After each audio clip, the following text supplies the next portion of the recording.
సభాయ నమః. ధర్మశాస్త్రాన్ని గురించి మనం అనేక రకాలుగా చెప్పుకున్నాం. అసలు ధర్మం గురించి ఇలా ఉంటుందని ఎవరు చెప్పలేదు. నేను ప్రసాదం చెప్తున్నాను, ధర్మ సూక్ష్మం అనేది వేరు, ధర్మం అనేది వేరు. ఎవరికి వారు తాము చేసేది ధర్మం అనుకుంటారు. కాదు, మనకు వేదాలు శాస్త్రాలు కొన్ని ధర్మాలను ఏర్పరిచాయి. వాటిని పాటించడమే ధర్మం, అంతేగాని తనకు తోచింది పాటించడం ధర్మం కాదు సుమి. అలా చేయడం ధర్మం కాదు. ధారణాత్ ఇది ధర్మ, అంటే ధరించున్నది ధర్మము. ఈ ధర్మాల గురించి మనం మనుధర్మ శాస్త్రంలో విదురనీతి ద్వారా, అలాగే యాజ్ఞవల్క్య స్మృతి మొదలైనటువంటి స్మృతి గ్రంథాలు అనేక విధాలుగా మనకి ధర్మబోధన చేశాయి. వాటిలో మనం ధర్మం అంటే ఏంది, ధర్మం వల్ల ప్రయోజనం ఏంది, ఇవన్నీ చాలా కూలంకషంగా తెలుసుకున్నాం.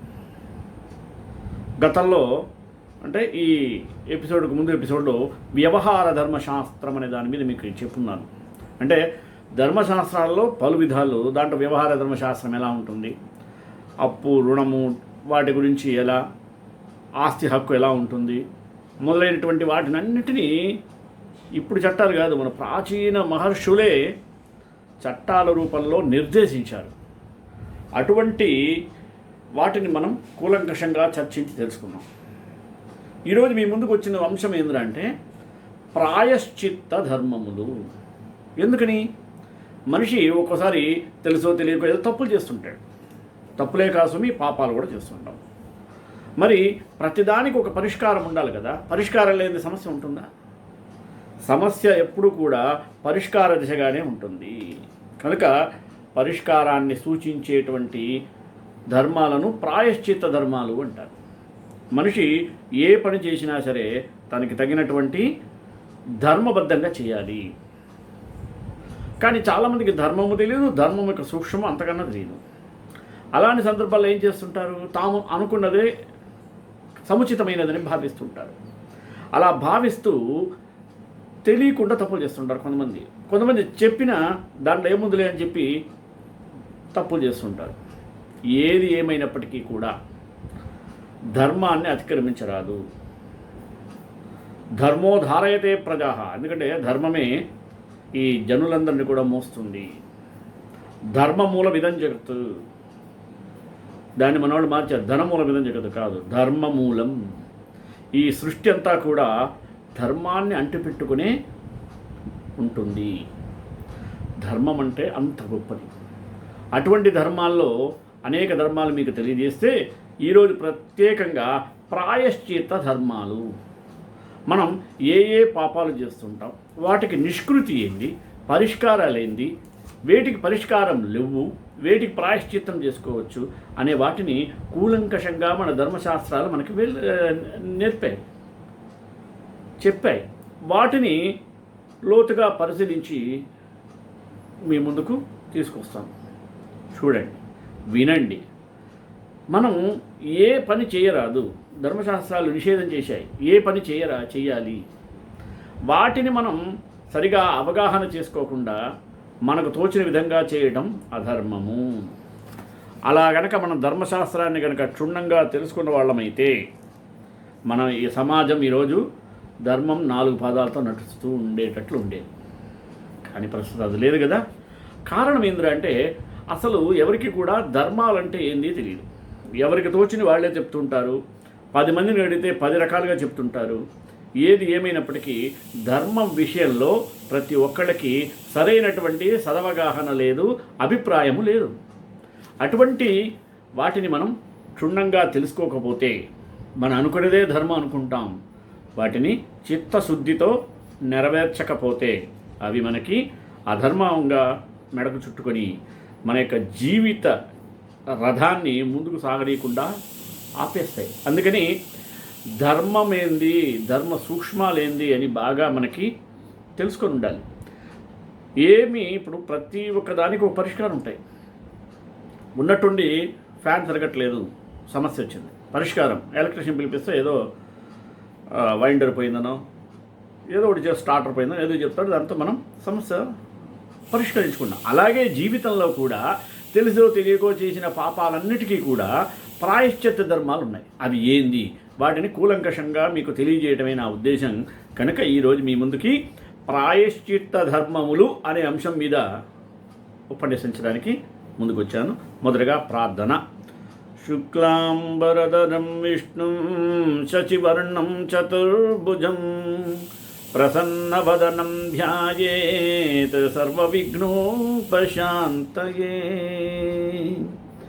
మనిషి తన జీవితంలో ఎప్పుడైనా తాను తెలుసో తెలియకో కొన్ని పాపకర్మలు చేస్తుంటాడు. అయితే వాటిని ప్రాయశ్చిత ధర్మములు పాటించిన ఎడల పాక్షికంగా కానీ లేదా సంపూర్ణంగా అవి నశించిపోతాయి. అటువంటి ప్రాయశ్చిత్తము గురించి మనం క్షుణ్ణంగా తెలుసుకోకపోతే మనం పాపాలు చేస్తూనే ఉంటాము. తెలుసుకుంటే పాపాలు చేయకుండా ఉండగలము అని ఉద్దేశించే మీకు ఈ వివరణ ఇస్తున్నాను సుమి. వీటిని గురించి తెలుసుకోవాల్సిన బాధ్యత మనందరిది. అది నా యొక్క దృఢమైన అభిప్రాయం. మనిషి తాను బుద్ధిపూర్వకంగానైనాను అజ్ఞానం వలన కానీ, ప్రమాదం వలన కానీ, అనిచ్ఛ వలన కానీ, పరేచ్ఛ వలన కానీ చేసిన పాపాలకు ప్రాయశ్చిత్తం చేసుకోవాలనవలేను. పాపం వల్ల ఏమవుతుంది? నరక ప్రాప్తి, హీనజన్మ ప్రాప్తి, రోగ ప్రాప్తి, మూకత్వ, అంధత్వాది ప్రాప్తియు, దారిద్ర్య ప్రాప్తి మొదలైన పాపభేదానుసారం ఆయా తారతమ్యములకు అనుగుణంగా ఏర్పడుతుందని స్వతప్రమాణభూతమై అప్రమాణ్య కారణరహితమైన శాస్త్రములు తెలియచున్నందు తాను తెలివిగలవాడై పాపకర్మ నుండి దూరంగా ఉండాలి. పాపమునకు కారణభూతములైన రాజసిక తామసిక వృత్తులను, కామక్రోధాలను విడిచి ఉండుటయే శ్రేయోదాయకము. ఈ విధంగా జాగరూకుడై ఉండినను ఒకవేళ ఏ విధము చేతనైనా పాపములు చేశాడనుకోండి, వెంటనే అందుకు శాస్త్రోక్తములైన ప్రాయశ్చిత్తములను చేసి పాపమును నివృత్తి చేసుకొనవలెను. అతీతే చిరకాలేతు ద్విగుణం వ్రతవిష్యతే అనే న్యాయమును అనుసరించి పాపము చేసిన పిద ప్రాయశ్చిత్తము వెంటనే చేసుకొనక చిరకాలము గతించిన పిమ్మట ప్రాయశ్చిత్తము చేతుకున్న పక్షమునందు చేయదగి ఉన్న ప్రాయశ్చిత్తము రెండింతలు ప్రాయశ్చిత్తముగా చేసుకొనవలెను. ఇట్లు ప్రాయశ్చిత్తము చేసుకున్న పిమ్మట మరలా ఆ పాపమునే అయినను లేక మరొక పాపమునైనను ఏ విధముగానైనా చేసినట్లయితే అందుకు చేయదగిన ప్రాయశ్చిత్తమును మరలా చేసుకొనవలెను. ఇట్లు ప్రాయశ్చిత్తమును చేసుకొనిన వానికి పాపము పోగొట్టుట వలన ఇహ పరలోకములందు పవిత్ర జీవనం ఏర్పడుతుంది. ఆ ప్రాయశ్చిత్తాలు అనేక విధాలు. అవి మరణాంత ప్రాయశ్చిత్తము, ద్వాదశాబ్ద వ్రతాది ప్రాయశ్చిత్తము, కృచ్ఛ్ర చాంద్రాయణ ఉపవాసాది ప్రాయశ్చిత్తము, తీర్థయాత్రాది ప్రాయశ్చిత్తము, దేవ బ్రాహ్మణ పూజాది ప్రాయశ్చిత్తము, ఆచరణ ప్రాయశ్చిత్తము, ప్రాణాయామ జపాది ప్రాయశ్చిత్తము, ధర్మ కార్యాచరణ ప్రాయశ్చిత్తము, విద్యుత్తోపకారకరణ ప్రాయశ్చిత్తము మొదలైనవి చాలా ఉన్నాయి. కొన్ని పాపములందు మాత్రము ప్రాయశ్చిత్త భేదములకు సముచ్చయము కలదు. ఈశ్వర ధ్యాన నామ కీర్తనాది రూపమైనటువంటి ప్రాయశ్చిత్తము, దేవతా ధ్యాన నామ కీర్తనాది ప్రాయశ్చిత్తం మొదలగు ప్రాయశ్చిత్తములున్నను అందుకు అధికారి దుర్లభుడు కనుక అధికార్యానుసారమునే ప్రాయశ్చిత్తము చేయదగినది. అలాగే దేశకాలాదులను అనుసరించి కూడా ప్రాయశ్చిత్త కల్పము చేయదగినది. ఇచ్చట కొందరు వివేకశూన్యులు ఒక సందేహం కలిగి ఉన్నారు. అదేంది? నామ్నో హియావతి శక్తి పాప నిర్హరణే హరే తావత్ కర్తుం న శక్నోతి పాతకం పాతకీ జనః లోకత్రయాధిపతిమప్రతిమ ప్రభావం ఈషత్ ప్రణమ్య శిరసా ప్రభ విష్ణుబీజం జన్మాంతర ప్రళయకల్పసహస్రజాతం ఆశు ప్రణాశముపహాతి నరస్య పాపం అనియు కోటయో బ్రహ్మహత్యానాం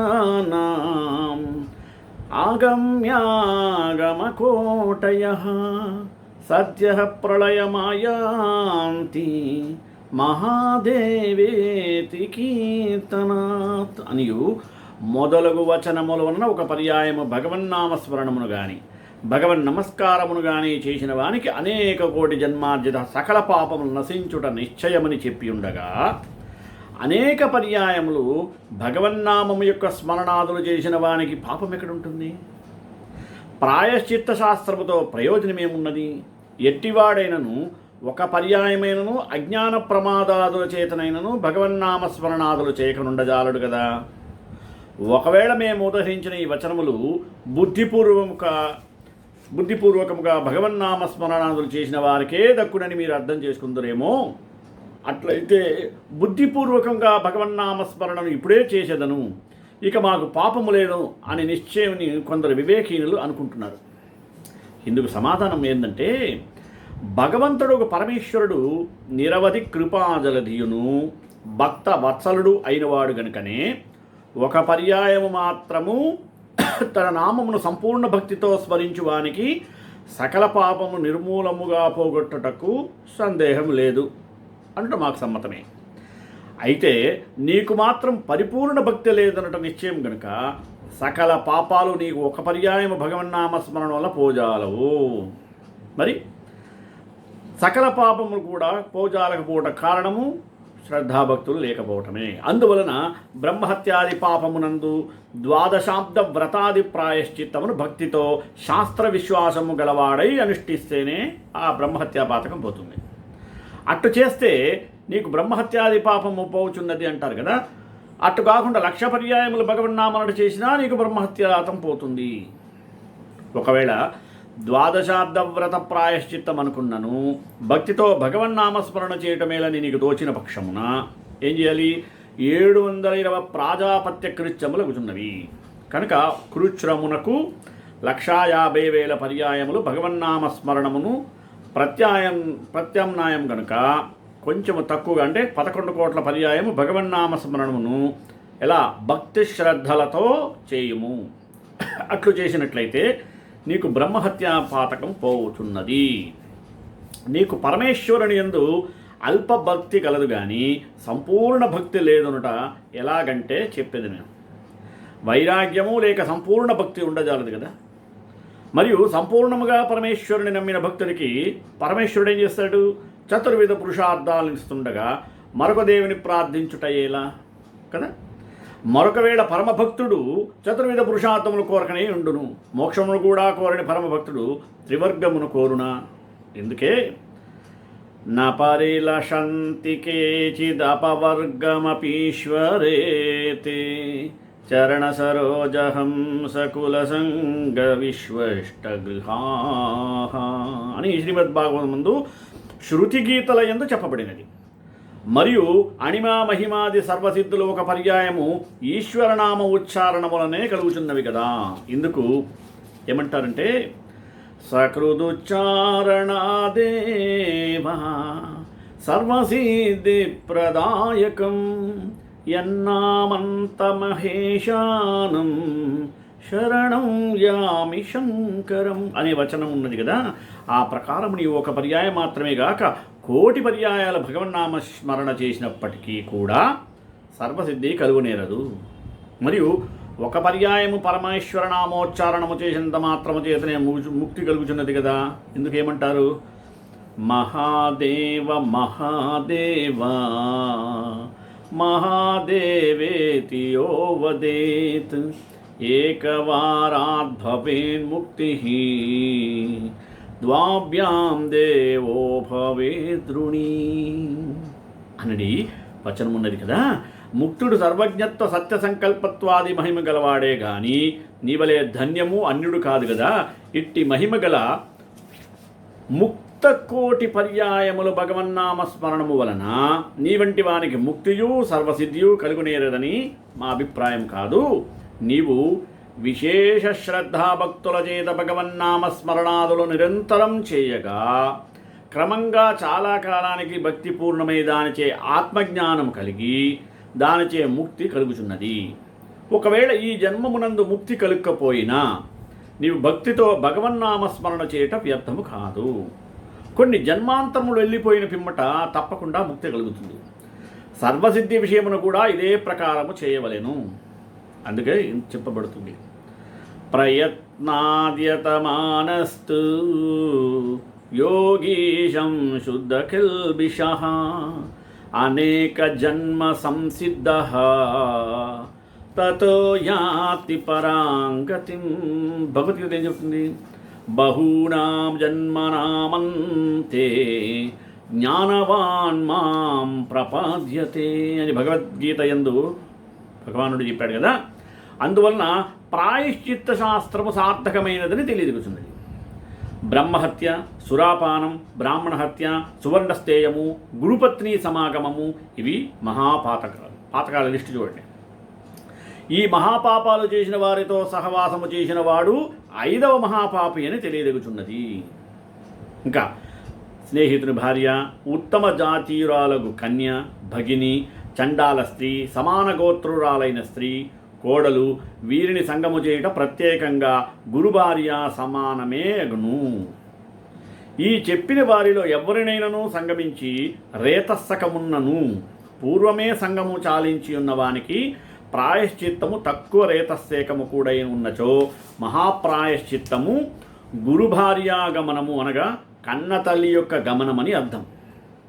పితృభగిని అంటే తండ్రి చెల్లెలు, తల్లి చెల్లెలు, మా మేనమామ భార్య, కోడలు, సవతి తల్లి, తన సొంత చెల్లెలు, ఆ గురువుగారి కూతురు, గురువుగారి భార్య, తన కూతురు, లేదా అన్నాతమ్ముల భార్య, తల్లి భార్య యొక్క తల్లి, పినతండ్రి భార్య, శరణాగత స్త్రీ, సన్యసించిన స్త్రీ, వ్రతం చేసుకునేటువంటి స్త్రీ, లేదా తన వర్ణము కన్నను అధిక వర్ణము గల స్త్రీ మొదలైన స్త్రీలను కనుక సంగమం చేసిన వారికి శిష్ణచ్ఛేదము చేత చచ్చుటయే ప్రాయశ్చిత్తము. ప్రతిదానికి శిక్షలు ఎలా ఉన్నాయి చూడండి.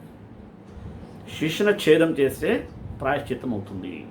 ఇటువాడు గురుభార్యాగమనము చేసిన వానితో సమానుడు. మరి ఎప్పుడైతే ఈ పైన చెప్పబడిన స్త్రీలు కామయుక్తులై ఈ పురుషులనే వశము చేసుకుని అనుభవించుతున్నారో అప్పుడు స్త్రీలకు కూడా చచ్చుటయే ప్రాయశ్చిత్తము. ఎవడైతే విశేషముగా చాడీ చెప్పడం, మిక్కిలి ఆత్మస్తుతి చేతను, పరనింద చేతను, యుక్తమైన అసత్యము మాట్లాడుట, రజస్వల స్త్రీ వస్త్రాలను ఆస్వాదించడం ఇవి ప్రత్యేకంగా సురాపాన సమానములైనవి. సురాపానం చేసిన వాడు అగ్ని సమానమైన సుర, ఉదకము, గోఘృతము, గోమూత్రము, గోక్షీరము వీటిలో దేనినైనను అర్ధవస్త్రమును ధరించిన వాడై లోహపాత్రము చేత పానము చేసి మరణమును చెందితే వాడు పరిశుద్ధుడవుతాడు. ఈ ప్రాయశ్చిత్తం బ్రాహ్మణ, క్షత్రియ మరియు వైశ్యులకేనని తెలుసుకోండి. ఒక పర్యాయము సురాపానము చేసిన వానికే ఈ ప్రాయశ్చిత్తం. అనేకసార్లు సురాపానం చేసిన వానికి విశేష ప్రాయశ్చిత్తం కూడా ఉంది. సురాపానం మద్యపానం. ఈ మరణాంత ప్రాయశ్చిత్తము కామకృత విషయమునందేనని తెలుసుకోండి. ఈ అజ్ఞానం వలన సురాపానం చేశాడనుకోండి, వానికి 12 షడాబ్దాది ప్రాయశ్చిత్తములలో శాస్త్రసమ్మతమైన దానిని చేసుకుని మరలా ఉపనయనమును చేసుకునేవలెను. ఇచ్చట 15 యవలు ఒక మాషము, 16 మాషములు ఒక సువర్ణము. సువర్ణ ప్రమాణమైనట్టి బంగారాన్ని దొంగిలించుట సువర్ణస్థేయము అంటే బంగార దొంగతనము అంటాడు. అంతకు తక్కువ సువర్ణమును అపహరించితే ప్రాయశ్చిత్తమే అంటే మాషమాత్రమైన బ్రాహ్మణ సువర్ణమునకు 3 మాసములు గోమూత్ర యావకాహారము ప్రాయశ్చిత్తము. అంతకన్నా అధికంగా బంగారాన్ని దొంగిలిస్తే 1 సంవత్సరము గోమూత్ర యావకాహారము ప్రాయశ్చిత్తము. ఈ దొంగతనము యొక్క ప్రాయశ్చిత్తము చేసుకునేవాడు తాను అపహరించిన ఆ ధనమును ఆ సొత్తుదారునికి ఇచ్చే ప్రాయశ్చిత్తం చేసుకోవాలి, తాను అనుభవిస్తూ కాదు. అదే క్షత్రియ వైశ్యాదుల యొక్క సువర్ణమును అపహరించితే ఇంతకన్నా ప్రాయశ్చిత్తము తక్కువ. ఇచ్చట భేదములున్న విశేషములను స్మృతుల్లో చెప్పబడింది సుమి. శూద్రునితో రమించిన బ్రాహ్మణ స్త్రీకి మరణాంత ప్రాయశ్చిత్తం. బ్రాహ్మణ స్త్రీని ఒక పర్యాయమైన రమించిన శూద్రాదులు కూడా మరణాంత ప్రాయశ్చిత్తమే. ఒకవేళ అజ్ఞానము చేత సంసర్గము చేసినట్లయితే ప్రాయశ్చిత్తము స్వల్పము అంటే తెలియ చేసిన పాపం. అందుకని అంటాడు, నజాతు బ్రాహ్మణం హన్యాత్ సర్వపాపేష్వస్థితం అనియు వదేన శుద్ధ్యతస్తేవో బ్రాహ్మణస్తపసైవవా అన్నాడు.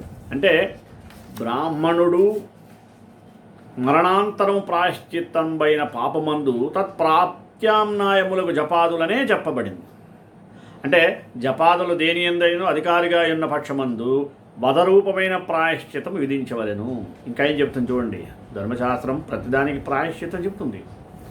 గాయత్రాస్తు జపం కోటిం బ్రహ్మహత్యాం వ్యపోహతి లక్షాశీతిం జపద్యస్తు సురాపానాత్ ప్రముచ్యతే పునాతి హేమహర్తాదం గాయత్ర్యా లక్షసుప్తతి గాయత్ర్యా లక్షషష్ట్యాతు ముచ్యతే గురుతల్పగః అని ఈ స్మృతుల్లో చెప్పబడినటువంటి ప్రాయశ్చిత్త ధర్మాలు. అయితే చిత్తశుద్ధి లేని కొందరు వివేకహీనులు మాత్రమే సందేహం వెలిబుస్తూ ఉంటారు. ఏమంటే మరణాంత ప్రాయశ్చిత్తము, కోటి గాయత్రీ జపాది ప్రాయశ్చిత్తము, 12 వర్షిక వ్రతాది ప్రాయశ్చిత్తము ఇత్యాది ప్రాయశ్చిత్తాలు శాస్త్రజ్ఞానం లేని వారి గురించి సంధ్యావందనము మొదలగు నిత్యకర్మల చేతనే పాపము నిర్మూలమైపోచున్నప్పటికీ పోవునో పోదో అని సంశయ జ్ఞానం గల వారిని గురించి విహితములైన వాని నిశ్చయ జ్ఞానం కలిగి ఉన్న మాకున్ను శాస్త్రజ్ఞానం కలిగి ఉన్న మాకున్ను కాదు. ఇవి ఏవి? శాస్త్రజ్ఞానము తెలియని వానికి, బ్రాహ్మణత్వం తెలియని వానికి ప్రాయశ్చిత్త ధర్మములు వేరుగా ఉన్నాయి. సకల పాపాలు సంధ్యావందనాది నిత్య కర్మల చేతనే పోవునని అనుకుంటుంటాం. సంధ్యావందనోక్త శృతి సమ్మతము అని కొందరు వివేకహీనులు అనుకుంటూ ఉంటారు. అందుకే సమాధానం, మనం చెప్పినది పూర్ణ ప్రాయశ్చిత్త శుద్ధి గల వారి విషయము కానీ మీకు కాదు. పూర్ణప్రాయ చిత్తశుద్ధి మీకుండినట్లయితే మహనీయులకు మీరు కృతార్థులే కానీ పూర్ణ ప్రాయశ్చిత్తం శుద్ధి లేనందువలన ఈ దురాగ్రహం మీకు తగునా శాస్త్రజ్ఞానము చేతనే చిత్తశుద్ధి కలుగనేరదు అని భావం. విజ్ఞానేశ్వరుడు ఇలా చెప్పి ఉన్నాడు. రజన్యాం వాసరే వాయత్ ప్రమాదాధిక్యతం ప్రకీర్ణకం మానసం వాచికంచోపపాతకం తత్సర్వం ప్రాతర్మధ్యాహ్నాదికాలత్రయ విహిత నిత్య సంధ్యోపాసనయా ప్రణశ్యతి అని చెప్పినందువల్ల మరియు దశగుణ ఫలములను బహిస్సంధ్యావందనమే అనృతం మద్యగంధం చ దివామైతునమేవ చ పునాతి వృషలస్నానం సంధ్యా బహిరుపాసిత అన్నట్టు ఫలప్రదమై ఉండటం వలన సంధ్యావందనము చేత మీకు మహాపాతకాదులు పోకపోయినప్పటికీ ప్రమాణాదులతో చేయబడిన కాయకంబులైన షట్పంచాశత్ ఉపపాతకంబులనైనను పోగొట్టునని మాకు అనుమతమే గాని కొంచెము చిత్తశుద్ధం గలవారికి మాత్రము విజ్ఞానేశ్వరోక్త ప్రకారము తెలియదగను. ఆయన చెప్పిన ప్రకారము తెలుసుకోవాలి. అయితే నిశ్చయ జ్ఞానము గలవారము గనుక మాకు చిత్తశుద్ధి గలదనియు మీరు అంటారేమో అటు అనకండి. మీకు నిశ్చయ జ్ఞానం కొంచెముగా ఉన్నదే కానీ బాగా లేదు. దాని గురించి సంధ్యావందనం అంటే పరమేశ్వర వందనమే కదా. పరమేశ్వరునికి వందనము ఒక పర్యాయం చేసినప్పటికీ అనేక కోటి జన్మముల నుండి చేసిన పాపమన్నీ నశించుచున్నవి కదా. అట్లు సంధ్యావందనము చేత మీకేలా నశించలేదు? నామస్మరణకే నశించేటప్పుడు నశించినవని చెప్పుదురేమో. అట్లయితే మీకేలా జన్మాంతర స్మృతి కూడా మీకు కలగలేదే. అందుకనే భగవద్గీతలో చెప్పబడింది ప్రధానికి ఏమని, బహూని మే వ్యతీతాని జన్మాని తవ చార్జున తాన్యహం వేద సర్వాణి నత్వం వేత్త పరంతప. ఓ పరంతప, నీకును మరియు నాకును పలు జన్మములు గడిచినవి. నాకు అవన్నీ జ్ఞప్తికి ఎందున్నను నీవు అందులకు సమర్థుడు కావని కృష్ణ భగవానుడు చెప్పాడు. ఎందుకంటే అర్జునుడు భగవానుని భక్తుడైనను ఒక్కొక్కసారి భగవానుని స్థితిని మరచిన అవకాశం ఉంది. కానీ అటువంటి భక్తుడు వెంటనే తిరిగి భగవానుని దివ్యస్థితిని తెలుసుకొనగలడు అని మనం తెలుసుకోవాలి. దురితక్షయము లేకపోవుట చేతనే జన్మాంతర జ్ఞానము కలగనేరదని, ఒకవేళ నిత్యకర్మము చేత పాపక్షయమే గాని పుణ్యక్షయము కలదు. కనుక జన్మాంతర జ్ఞానము కలుగనేరదని మీరు అనుకుంటారేమో. జాతి స్మరత్వాపేక్షతో ఈశ్వర సమర్పణ బుద్ధి చేత మీరు చేసినను జాతి స్మరత్వము మీకు కలుగలేదు. ఈ ప్రకారం అనుసరించినప్పటికీ ఒక సంధ్యావందనం మాత్రమే గాక 100 సంధ్యావందనం చేసినా మీకు జాతి స్మరత్వము కలుగనేరదు. ఇది నిశ్చయం. ఈ విధంగా చెప్పడం వలన ఎప్పటికీ కలుగనేరదని కాదు. మరి ఏ విధంగానున్నను సంధ్యావందనాది నిత్యకర్మలను ఈశ్వరారాధను అనేక సంవత్సరములు అతిశ్రద్ధతో చేసినచో చిత్తశుద్ధి కలిగి తద్వారా నిశ్చయ జ్ఞానము కలుగును. అందువలన మీ చిత్తశుద్ధి తారతమ్యము నిశ్చయ జ్ఞానమును మరియు దాని తత్ఫలాభావము చేత నిశ్చయింపవలసినది. మహాపాతకముల కన్నను అతిపాతక అనుపాతకములు తక్కువ పాపము కలవి. వాటికన్నను గోవదాద్వపాతకములు తక్కువ పాపములు గలవి. వాటికన్నను జాతి భ్రంశకరాది పాపములు అనగా మధు మాంస ఘృత తైల లాక్ష లవణ రసాస్నానములనే అవి అమ్ముట విక్రయించుటానని ఇవి తక్కువ పాపం గలవి. వాటికనను అభక్ష్య అభోజ్య అమేత్య ప్రాసములనడు ఉపపాతక విశేషములు తక్కువ పాపములు గలవి. వాటికన్నను శూద్ర స్త్రీ సంగమమన్న భోజనములనడు ఉపపాతక విశేషములు తక్కువ పాపము గలవి.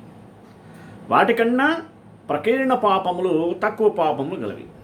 ఈ పాప విశేషములన్నీ తదనేక భేదములను మనుస్మృతి పరాశర యాజ్ఞవల్క్యాది స్మృతుల యందు కూడా ఆయా వ్యాఖ్యానంలో మనం సంపూర్ణంగా చూడవచ్చు. పాపాలు 2 రకాలు: రహస్య పాపములు, ప్రకాశ పాపములు. అంటే ఏంది? కర్తృవ్యతిరిక్తుల చేత దోషము తెలియకుండినచో ఆ దోషము రహస్య పాపం. అంటే చేసింది వేరేవారు ఎవరికి తెలియకుండా చేసిన పాపాలు రహస్య పాపము. ఇతరులకు కూడా తెలిసి ఉండి అది ప్రకాశ పాపము. రహస్య పాపమునకు ప్రాయశ్చిత్తము కొంచెం, కానీ ప్రకాశ పాపమునకు ప్రాయశ్చిత్తం మిక్కిలి అధికము. రహస్య పాపమును ప్రకాశంబు చేసినట్లయితే అధికంబైన ప్రాయశ్చిత్తము చేసుకునవలెను. కనుక రహస్య పాపమును ప్రకాశ పాపము చేయరాదు. ప్రకాశ పాపమును చేసిన వానికి శిష్టులు గ్రహించరు గనుక ఐహిక ఆముష్మికములయందు ప్రకాశ పాపకర్తకు అశుద్ధి కలదు గనుక దోషము ఇతనికి మిక్కిలి అధికంగా ఉంటుంది. అంటే ఏంది? తెలియక చేయటం ఒకటి రహస్య పాపం, తెలిసి చేయటం ప్రకాశ పాపం. ప్రకాశ పాపానికి పనిష్మెంట్ ఎలా ఉంటుందో తెలిసిందే కదా. రహస్య పాపకర్తకు ఆముష్మిక మాత్రా శుద్ధి కలదు గనుక దోషము ఇతనికి చాలా తక్కువ. కానీ ధర్మశాస్త్రమునందు రహస్య ప్రాయశ్చిత్తములు ప్రకాశ ప్రాయశ్చిత్తములని 2 విధములుగా ప్రాయశ్చిత్తములను గురించి చెప్పబడింది. ప్రకాశ ప్రాయశ్చిత్తమునకు అయితే పరిషదనుమతంబైనటువంటి అనగా పరిషద్ ఉత్పదిష్టంబైన ప్రాయశ్చిత్తమును చేసుకునవలనే కానీ స్వమతి పరికల్పిత ప్రాయశ్చిత్తము చేసుకునేనచో అది నివ్యర్థమే. అంటే తాను అనుకున్నట్లుగా ప్రాయశ్చిత్తం చేసుకునే ప్రయోజనం లేదు. లేదా గుడికి వెళ్ళి కొబ్బరికాయలు కొడితే అయిపోతుంది అనుకుంటే కాదు. శాస్త్రంలో చెప్పబడినట్లు ప్రాయశ్చిత్తం చేయాలి. అలా లేకపోతే ఎవడివాడు ప్రాయశ్చిత్త పాపాలు చేస్తూనే ఉంటాడు. రహస్య ప్రాయశ్చిత్తము ధర్మశాస్త్రము తెలిసిన వాడైతే దానికి అనుగుణంగా తానే చేసుకున్నాడు. తెలియని వాడైతే సభయందు ఒకనొక వ్యాజ్యముల రహస్య ప్రాయశ్చిత్తమును తెలుసుకొని చేసుకునవలెను. ఈ రహస్య ప్రకాశ ప్రాయశ్చిత్తములు 2 సకల దురితములు అనేక తారతమ్యములు కలవిగా ఉండుట వలన అనేక భేదాలు గలవిగా ఉన్నాయి. అది ఎట్లంటే అజ్ఞానకృతము, జ్ఞానకృతము, ప్రమాదకృతము మరియు అభ్యాసకృతము. అంటే ఏంది? అజ్ఞానకృతం తెలియజేయడం, జ్ఞానకృతం తెలిసి చేయడం, ప్రమాదకృతం అకస్మాత్తుగా చేయడం మరియు అభ్యాసకృతం చేసిందే మరలా తప్పు చేయడం. ఈ లక్షణాలు కలదొకట చేత ఒక దురితమే అతి స్వల్పత్వము, అత్యాధిక్యము మొదలగు తారతమ్యమును చెందును. అందువలన ప్రాయశ్చిత్తము శాస్త్ర విచార వేద్యమే గాని స్వబుద్ధి మాత్రము చేత వేద్యము కాదు. వేద్యం అంటే తెలుసుకోబడదు. అందులో ధనవంతునికి దానరూపమైన ప్రాయశ్చిత్తము, శక్తునికి తీర్థయాత్ర ఉపవాసి ప్రాయశ్చిత్తము, తపోవంతునికి జపాది ప్రాయశ్చిత్తములు అధికారానుసరముగా నిర్ణయించదగినవి. అంటే వాళ్ళ శక్తి కొలది. అందువలననే కృచ్ర చాంద్రాయణాదులకు అనేక ప్రత్యామ్నాయములు ధర్మశాస్త్రములను చెప్పబడినవి. మరియును ఈ ప్రాయశ్చిత్తములను దేశకాల పాత్రాది అనుసారముగా న్యూనాధిక్యములగునట్లు నిర్ణయించవలసినది. పరిషత్ లక్షణాది విషయములను సకల రహస్య ప్రకాశ పాపములకు ప్రాయశ్చిత్తములను పరాశర యజ్ఞవల్క్యాది స్మృతుల యందు చూడవలేను. ఇటు కొంచెంగా చిత్తశుద్ధి గల శ్రద్ధావంతులకే ఈ ప్రకారము నిరూపింపబడిన ప్రాయశ్చిత్తము తెలియవలెను. ప్రాజాపత్య కృత్య లక్షణము ఎలా ఉంది? త్ర్యహం ప్రాతస్త్ర్యహం సాయం త్ర్యహమద్యాదయా చిత్తం పరం త్ర్యహం తు నాశ్నీయాత్ ప్రాజాపత్యం సమాచరేత్ అని తెలియదు. అదే చాంద్రాయ లక్షణం తిథివృత్యాచరేత్ పిండాన్ శుక్లేశిక్యండ సంమితాన్ ఏకైకం హ్రానయేత్ కృష్ణే పిండం చాంద్రాయణం చరం యథా కదంచిత్ పిండానాం చత్వారింశచ్చతద్వయం మాసేనైవోపభుంజీత చాంద్రాయణమతాం పరం అని తెలియదు. ఈ విధముగా ధర్మశాస్త్రమునందు ప్రాయశ్చిత్త ధర్మశాస్త్రమును గురించి మనం కూలంకషంగా తెలుసుకున్నట్టయితే మనము తెలుసో తెలియకో చేసిన పాపాలకు ప్రత్యామ్నాయం మార్గం కనబడుతుంది. శ్రీకాంతాయ కళ్యాణ నిదే నిదేద్రాం శ్రీ వెంకట నివాసాయ శ్రీనివాసాయ మంగళం. మంగళాశాసన పరేపదాచార్య పురోగమై సర్వైశ్చ పూర్వైరాచార్యై సత్కృతాయాస్తు మంగళం.